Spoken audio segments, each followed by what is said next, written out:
Hello, it's Duncan. There are two styles of test-driven development. When we work inside out, we model the domain and then build whole features by bolting together the models that we've built. This can work well when we're experienced, but risks building low-level code that can't actually implement a particular feature. The alternative, outside in TDD, starts by implementing a feature against fake or mock low-level models as interfaces, and then implements these interfaces with real versions. This way we know that we can implement the feature, even if we don't know how hard it will be to replace the fakes with production code. Today, we'll look at adding pricing to our product listing from the outside in.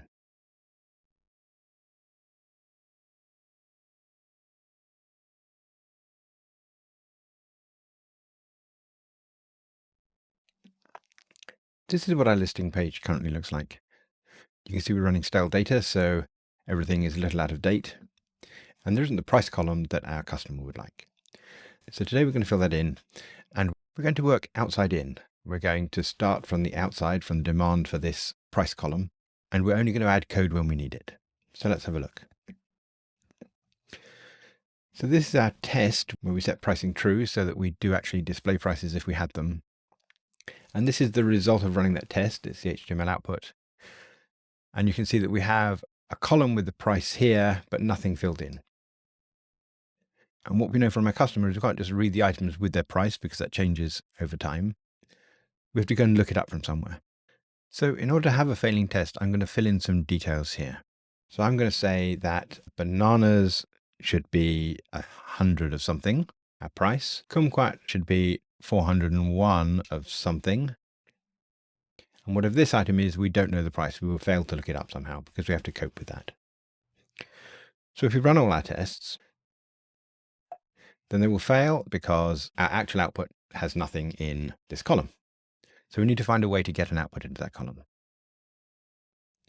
So now let's work from where that is written. So we'll go into listing. And here, if we had a price and put it into this map, then that would be rendered by this view model here. This price would be rendered from this map, and that would appear in the output. So let's just check we're right about that. Well, that's good, we're right. Now, the simplest thing we could do would be to have some price string that was passed in here. So let's put a parameter in there and we'll call it price string. And where would that come from? Well, it would be populated when we did item to map.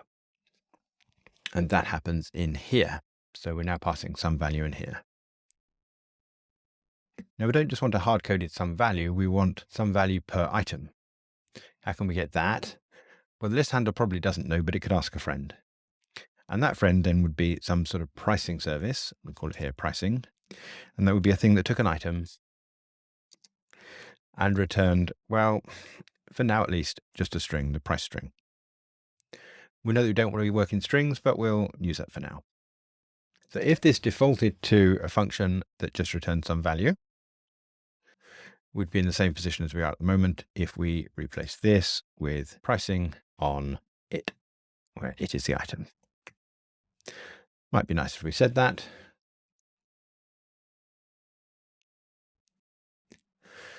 That, of course, isn't what we want. What we want is that passed in from somewhere. As an experiment, I think I'm going to pull this out into its own little function, and we're going to implement exactly what the test requires. So this would be a function which is hard-coded pricing. It would take an item, and it will return a string.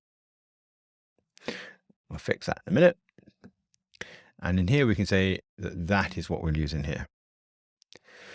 Now, in our tests, we said that an item U1 would have null, effectively an empty string. Kumquat would have 401, and bananas would have 100. So let's go and hard code that in there. We really are doing the very, very simplest thing we can think of at this point. So this is going to say when item ID, if it's B1, then we want to return 100. If it's K1, we want to return 401. These are our made up numbers. And if it's U1, we want to return an empty string. And in all other cases, well, we don't expect this to happen, because we're only running this in our tests.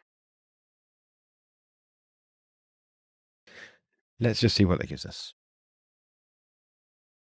Now, our issue here is that Kotlin doesn't know which parameter is which, so let's add the names. So this one's the clock, this one's the zone ID, that's where the pricing is enabled, and this one is our listing. So now production code is defaulting to using this. In fact, all of our code is using this hard-coded pricing. Doesn't quite pass, let's have a look. One blank line. So let's just approve that, not worry about the blank. And run again. So what have we done? We've hard-coded in our production code the data that's required to pass that test. We could actually commit this because in production, this is pricing enabled flag would control whether or not we're showing that at all. So a feature flag allows us to deploy this really at any time, providing we're careful. If we were to slip up though, we don't really want this error thrown here. So let's produce ourselves a production version of this pricing, and that would just return an empty string. So we say, if you don't say anything else, in production for now, we will return an empty string. That will cause our tests to fail unless we move this hard-coded pricing into our tests. So let's do that. We'll take this out of here. We'll go to our test, and we'll just put this in here for now so we can see it. Now we need to get this hard-coded pricing into our listing, which means we need to get it into our routes. So we're going to say pricing in here is some pricing we don't need to have, and we'll make that a parameter to our routes.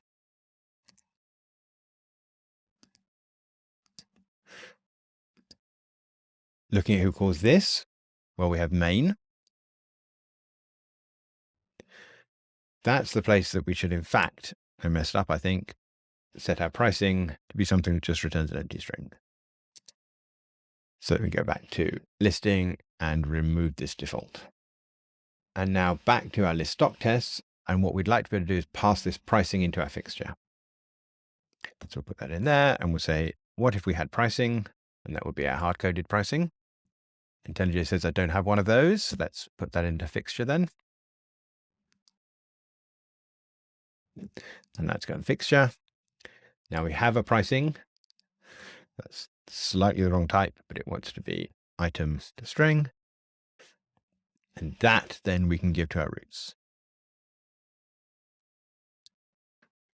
This is a little bit out of order.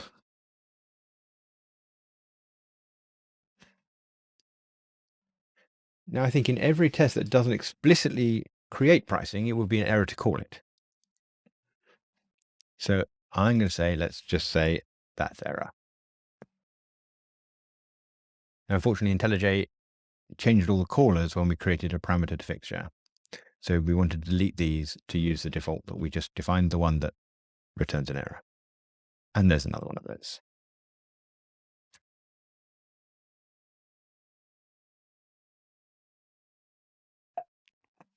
And finally, that passes. So just think about what we've done. We have passed a collaborator in to our listing, this thing that allows us to exchange an item for a string representing the price. And we've passed that in from the top level test, from this list stock test, with this hard-coded pricing function. So you can see this as a mock, maybe a fake would be a better term. It's an implementation of interface, the interface of pricing, which is item returning string, for our tests that is hard-coded to only work with the parameters we expect and to tell us when it went wrong. Now, before we go on, I think there are a few other places that I failed to replace this hard-coded pricing. So here, for example, so let's just get rid of all of those and we'll go with the default version in fixture. Replace those and run the tests. Now our tests fail with an internal server error, and it's interesting to ask the question why. What's actually happening now is that we're using, for most of our tests, the version of fixture that raises an error if you ask for pricing on an item. Our listing, however, whilst it has an is pricing enabled flag here that comes in from our feature flags, it always gets a price string to populate this map. And that happens here. So in fact, our production code will be asking our pricing service to price up an item, even though it's not going to display it. Actually, in production, we're going to be using this version here, which always returns an empty string. So we're not in any danger at the moment of talking to a service that might fail, having exceptions thrown and so on. But this is an issue with feature flags. We may not show the results of running our code, but if trying to run our code fails, it may affect our production server. So we have to work out whether that's a problem. I don't think it is at the moment here, but as soon as we start talking to actual pricing services, then we should consider the effects of those failing, even though we've feature flagged showing the results out of our production code. Maybe what we should do is have a dummy pricing in here. So fun dummy pricing, which takes an item and returns an empty string. Then we could use that in here, and we could use it in our default fixture instead of the error. Let's see whether that makes everything pass. Brilliant. I think I'm going to commit that so we can have a quick review. So what we did was we changed our test to add in some data, and then we hard coded that data in eventually our test in this hard coded pricing function here. We had to pass a function representing that hard coding through the fixture and main and the roots. And then finally in the listing, we use the function from here to fetch a price for an item and put it into a map here that will be rendered by a template. Let's fix that import and commit those as first part of pricing. Maybe not push it, it's just a checkpoint in our local development. And there's an issue here that we will fix and assume will disappear pretty soon. Okay. Returning now to our test, we have this hard-coded pricing function that takes an item and returns a string. And when we have something that takes one thing and returns another, we can often use a map instead. So what would that look like? Well, we could produce ourselves a map. And the first item would be our stock list items first. And the price we want is 100 for that. And we know the second item, 401, and an empty string. And instead of this hard-coded pricing, we can use get on map. So here we can go to pricing and use get value that takes an item and returns a string, which is exactly what we want. That makes hard-coded pricing unused. And a better name for this might be price lookup. Let's check that works. Wonderful. This technique of using a map in place of a mock is actually a whole chapter of the book that I wrote with Nat Price, which I might have mentioned you should probably buy. Now, obviously going forwards, string is not a great representation of our price. We've seen it pass the test now, and we could put anything we liked in here. We could add currency symbols and so on, but it doesn't communicate very well and it won't allow us to do maths. And we know that pretty soon we're going to have to price up a list of items. So let's bite the bullet and create ourselves a price type. What should our representation be? Well, it's a currency, it's an amount of money. Some people will use big decimal for this. I think we're just going to use a long, but we're going to wrap it with a value type as we did before. One thing we do know about prices is we don't want them to be negative. So maybe I think we'll take our non-negative int here and just duplicate that to give us a price. Now we want the value inside it to be a long.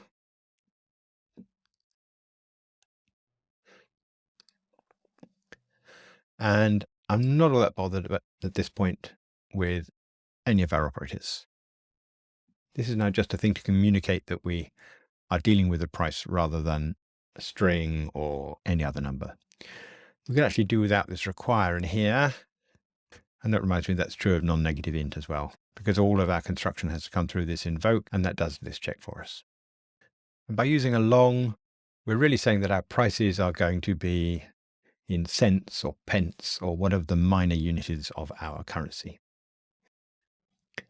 Let's push this change down from the test inwards. So we'll say here, these should be price on that many things. Fix them up by hand. So that's 100 cents or whatever our minor unit is. That's 401. But that leaves an issue with what is the equivalent of empty string.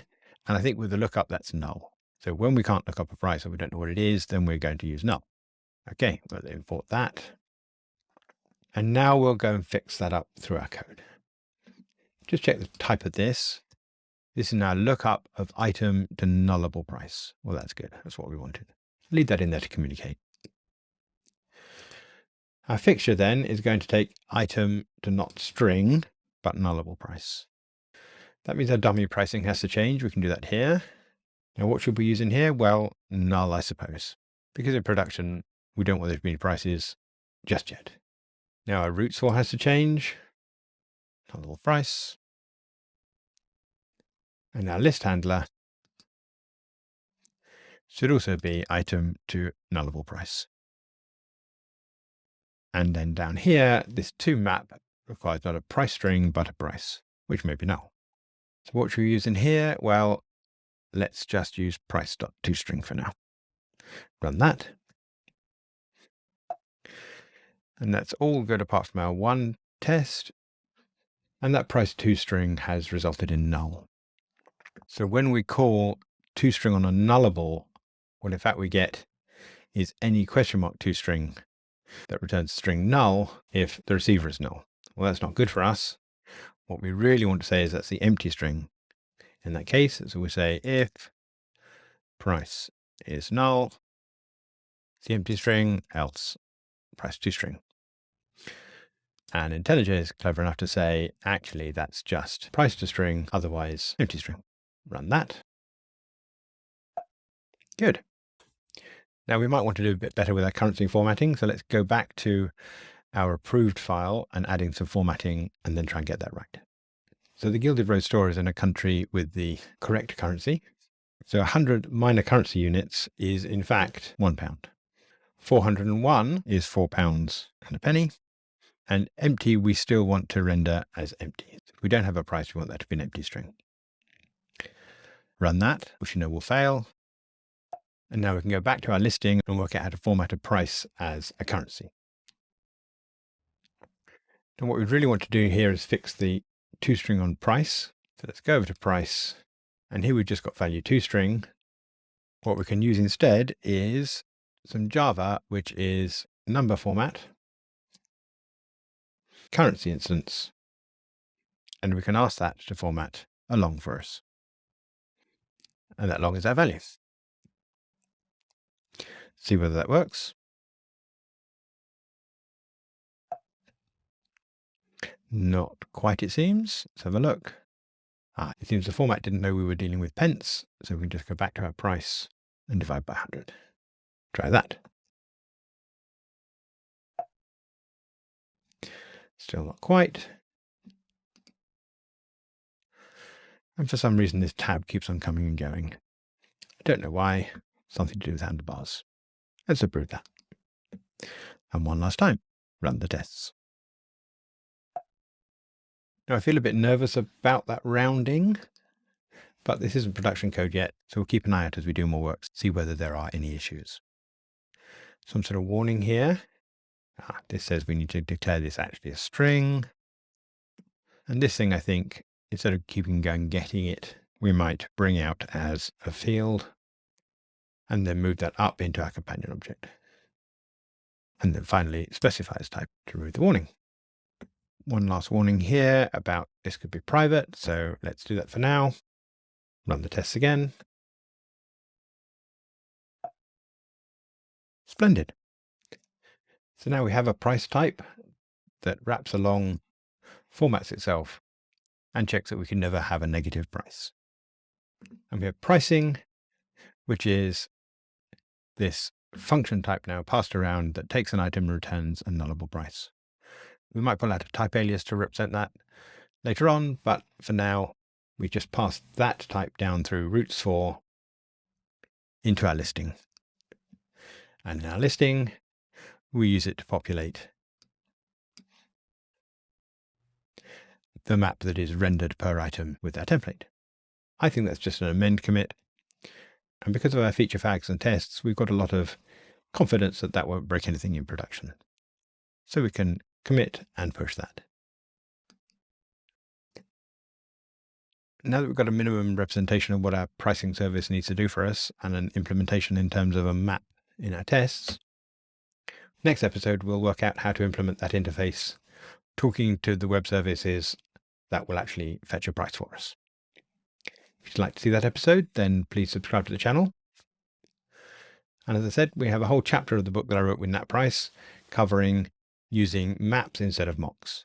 It's called Maps to Mocks, and the book is called Java to Kotlin, a Refactoring Guidebook, details of which are in the show notes below. Thank you for watching.